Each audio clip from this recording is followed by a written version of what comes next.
Welcome to Nag updates. తెలంగాణలో intermediate పరీక్షల ఫలితాలు విడుదలయ్యాయి. మీరందరూ కూడా మంచి మార్కులతో పాస్ అయి ఉంటారని భావిస్తున్నాను. ఎవరైనా విద్యార్థులు అనుకున్న మార్కుల కంటే తక్కువ మార్కులు వచ్చాయని భావిస్తే అలాంటి విద్యార్థులు రీకౌంటింగ్ మరియు రీవెరిఫికేషన్కు దరఖాస్తు చేసుకోవచ్చు. ఆన్లైన్లో దరఖాస్తు చేసుకోవాల్సి ఉంటుంది.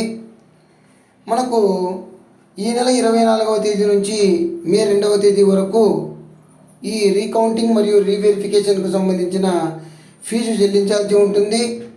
రీకౌంటింగ్ కోసము ఒక్కొక్క పేపర్కి 100 రూపీస్ చెల్లించాల్సి ఉంటుంది. అదేవిధంగా రీవెరిఫికేషన్కు ఒక్కొక్క పేపర్కు 600 రూపీస్ చెల్లించాల్సి ఉంటుందని చెప్పేసి తెలియజేస్తున్నారు.